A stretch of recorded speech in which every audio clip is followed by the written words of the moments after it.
you can't put boundaries on someone who's narcissistic. We really can't put boundaries on other people, but we can put boundaries on ourselves and say, I'm a person who will not allow myself to be screamed at. And so the boundary is on me. Today, we have the privilege of welcoming Laurel Slade-Waggoner, an accomplished counselor, author, and advocate for individuals navigating narcissistic and emotionally abusive relationships. What a good fit, because this is all what we do at the Marriage Recovery Center. Your counseling approach and our approach, they parallel each other beautifully, I think. And Yeah. How do you guide your clients to take the first step toward healing when they feel, I'm sure you bump into this, so many women feel incredibly stuck or like, Yeah. trauma bonded. They are kind of, I hear women use this word. They say, I feel frozen. I feel Yeah. foggy. I feel, and there is such a thing as brain fog and frozen. How do you help them take first steps? Well, I think it's really important to begin by validating their pain, validating their experience, and I'll tell them, of course you feel that way. You know, anyone in your circumstance who has been going through what you're going through would feel that same exact way. And then I explain to them that feelings aren't necessarily in alignment with facts. And so what happens is you have absorbed some narcissistic projections that narcissistic person wants you to feel stuck and frozen because they're just as addicted to that crazy cycle as you are. They want things to stay the same. And so you have absorbed that, and we have to kind of separate ourselves and learn how to separate ourselves from those projections that were absorbed. And then we talk about, okay, what are boundaries? What are good first tiny, tiny little steps? This is going to be like when you start exercising. We're not going to go for the mother load of boundary setting. We're going to take There tiny, you go. relatively benign steps. You're going to practice. You're building your no muscle, and you get strong over time. And I just try to encourage them. They're not crazy. They're precious. Anyone would feel like they feel in that circumstance. And then the feelings are tricking them. They've absorbed these projections, and then let's set some plans in place where you start to build that no muscle and stand up to that, because you are going to pull. You can stop this cycle even if that narcissistic person chooses not to change. You can still stop the cycle by making these changes yourself. Laurel, that's really big what you just said, and social media would really push back on you there. So yeah, I do have haters. So yeah. We've got a few too. Yeah, we've got a few too. So say some more about that. Your book title, "Don't Let Their Crazy Make You Crazy." I'm going to challenge you a little bit. Are you suggesting that a woman can develop internal boundaries? And by the way, I'm going to go off on another quick tangent, Laurel. 98% of the referrals that we get want to stay in their marriage. They want to see if there's a way to make it work. Are your stats the same as that? And if so, are you saying, hey, look, there are really some tools that you can use to help you stay sane in a crazy world? So take it from there. I think where our paths are just a little bit different is I work with all kinds of clientele who have a narcissistic person in their lives. So I work with a lot of people who are older and who maybe have a narcissistic son-in-law or daughter-in-law that is tormenting their adult child. So I have that's a little bit different than a marital relationship. I also work with a lot of people who are already divorced and they're trying to figure out how to co-parent with someone, and how to help their kids get through either the divorce process or navigate through that being at two households that are completely different. Okay. navigate through that challenge. So I have a wide variety of types of clients I meet with, but Yeah. so my stats I don't think can compare to that. But I do work with a lot of people that do want to save their marriage, and those people that do want to work on the marriage, that's who I send to you. Well, okay. Thank you. So, talk back to your book. So, don't let their crazy make you crazy. Which I love the title. By the way, I'm all over this. What are some of the powerful strategies that you teach to help a woman not let their crazy become your crazy? Where's the starting point with your clientele? The way I set the book up is I think the very first step is they have to understand their own preciousness and their own worth. And so they have to really grasp that they were not created to be treated that way and they're not powerless. So I recommend that they get in touch with their righteous anger.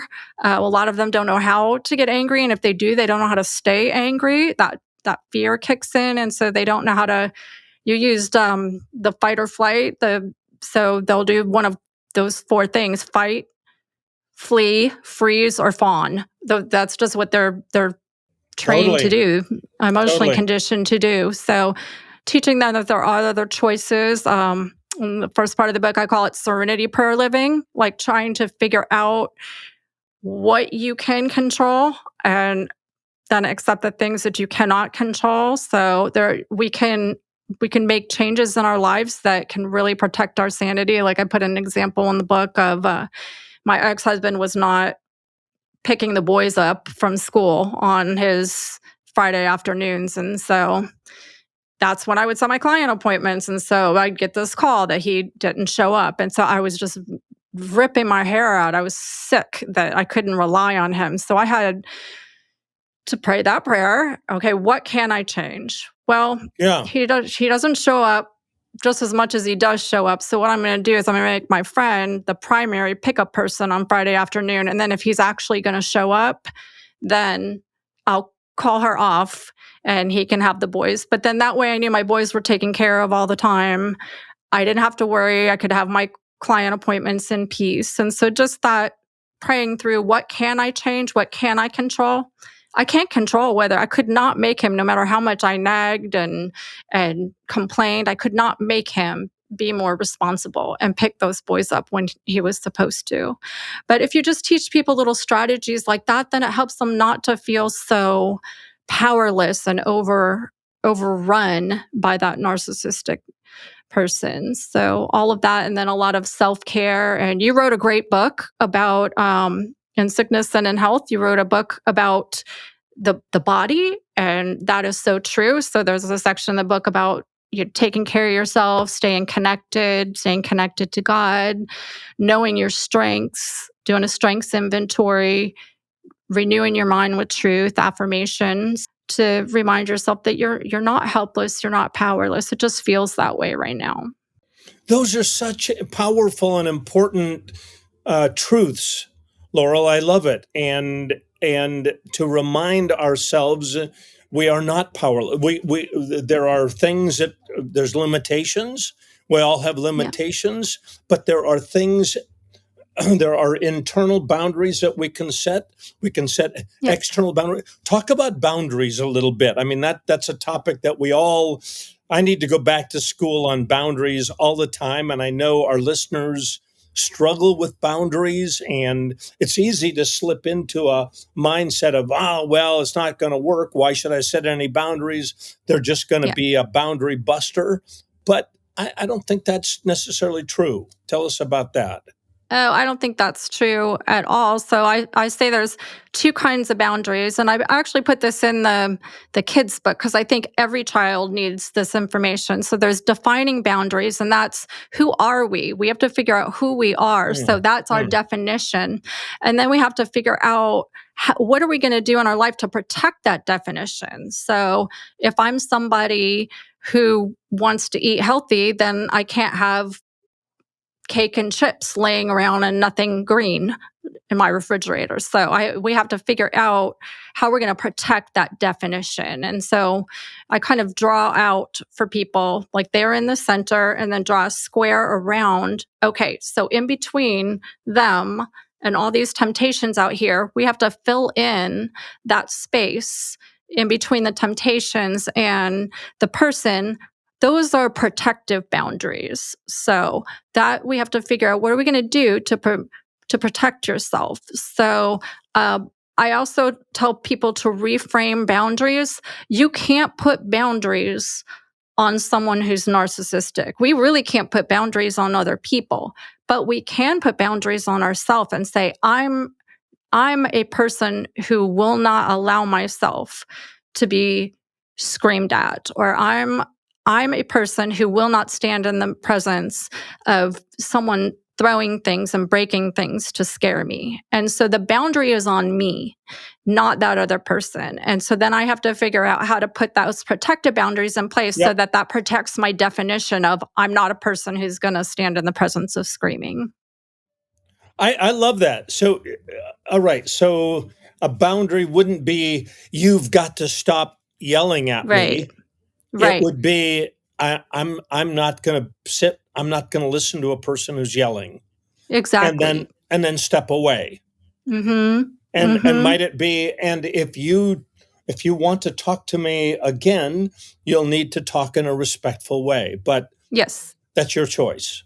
But Mhm. I won't be part of your screaming or whatever it is. So that's how a Yes. boundary.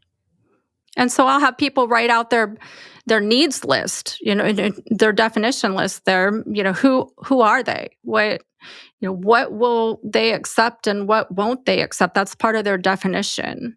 So some are relatively benign, like I'm somebody who likes to exercise or uh, spend time with friends. Well, that means I can't spend all my time sitting on the couch. And then so we do it, and then we do the tougher ones. I'm not somebody who's going to be screamed at. I'm not somebody who's going to not be told where you are for 24 hours. So that doesn't sit well with me, and I'm not going to do it.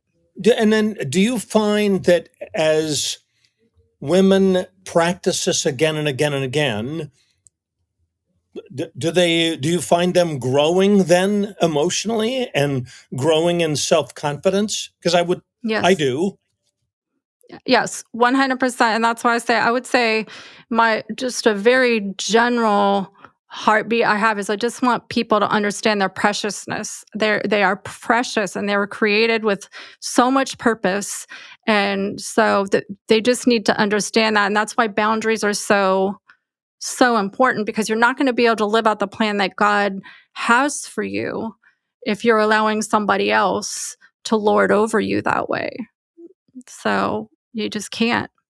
Another statistic, I don't want to put it as a statistic, but as a an observation I have made that we make at the Marriage Recovery Center is that women who have been emotionally abused are often very, very isolated. I'm sometimes shocked to find that, almost without exception, when I take on a new client, a new couple, and this woman, by the way, she's often, I think the age you talked about, that's what we find, that she might be 50 years old or 55, Yeah. 60 years old even. Mhm. But when I ask her about how are you doing with support, Yeah. I don't really, no, I don't really, I don't want to burden my friends. They wouldn't really understand. I can't really go to my church. Yeah. I can't really. I tried counseling before and I didn't find that helpful. And the counselors, in fact, didn't really understand this. Um, Speak to that. Speak to the isolation. Well, I think that it stems from a lot of exhaustion and exasperation, and so they're completely depleted. So they they have Yes. oftentimes a lot of health issues. They're just depleted, and so they don't have the energy, even if they intend to go do something with a friend. they don't have the energy when it comes time to do that. And so they start to Totally. deprioritize those other relationships. And then what happens where I see additional layers of abuse and abandonment come in is when they do share and they get some really faulty Christian advice, like just, you got to love them more, just Stay and kill, pray. yeah, stay and pray, be kind. They don't really understand those people, those good-hearted people giving them that advice don't really understand uh, how God loves and how he tells us to love somebody who is behaving in a biblically foolish way. And so they in addition to their exhaustion and exasperation, now they're fearful to even reach out and share what's really going on. So it's easier to stay at home than it is to put on a fake face and try to pretend things What aren't do you bad when tell they them? are. So that's the phenomenon. They have withdrawn, they're exhausted, their bodies are, they've got all kinds of physical symptoms, emotional symptoms, and now they're isolated. What, Yeah. how do you step into that space? What do you, how do you encourage them? What do Just you tell them? with this little tiny steps. So even if it's let's go to Walmart today and smile at 5 people, there's something about receiving a smile back that gives us just a little boost of emotional energy. And so wherever they are, it's okay. We just start small and tiny, but they've got to get on a plan of getting out of the house, connecting with other people. Now, if they're Hmm. pretty good, I'll say there's lots of groups. You get connected with Christian counselor. There's lots of join a Bible study. If your church is small or you're not, you're getting some bad advice at your church, we're all one body of Christ. We are all the church with a capital C. Go to a different church and join a Bible study. There's lots of online support groups. There's lots of things to just start to get connected with other people. So, and letting them know once again that Jeremiah 17:9, that our feelings aren't facts. So the heart is deceitful above all things. And so we have to make decisions out of our preciousness, not out of our feelings. So our feelings will trick us every time. So I appreciate that. Women say to me, no one will understand the craziness of my experience. I get it that it's hard to even describe subtle, covert emotional abuse. It's like yeah. grabbing fog or jelly, or it's just it's hard to like. You kind of have to. I have to see it. When I see it with couples and I name it, they're like, yeah, that. I will do the same thing you will do. I will validate where they're at, and I'll also try to help them pull out of that way of thinking and show them that is all or nothing thinking, and Yes, they are yes, yes. conditioned Thank to you. think dichotomously. And so then we have to talk about other options. So I'll show them, yes, I understand that you feel that way, but look at all these other places where people are actually talking about it. So I Yes, also yes. say, so you find new places, but then your existing support system, I say you don't go in there and say, oh, he's doing this or he's doing that. If you don't think that they're going to listen or they're sick of listening, you walk in and you say, you know what? I have been doing so much reading and I have been doing so much learning about healthy relationships and the healthy relationship components. And what I'm learning is, some of the dynamics Hmm. that are going on behind closed doors. I don't really think that's healthy. And I'm exploring it more. I'm seeking wise counsel on it, but I really think it might be the root of some of my physical problems. I think it might be the root of, why I've isolated from you, friend, and things. And so I'm learning, but I'm realizing, wow, so that these things, what's going on behind closed doors really is impacting me. And I don't think it's healthy and I need to figure out what to do about it. So then that way you're kind of educating that friend on what's going on. You're also showing that friend that, hey, what you see, even though he might be a great guy out in public and he might be an elder, or he might be serving and he Totally, might be totally. charming, it might be different behind closed doors. So you're giving that friend a big picture. Hey, there are very different things going on behind closed doors. And you've said it. And I think if we say to these women, so choose carefully who you're going to share your story with. Hmm.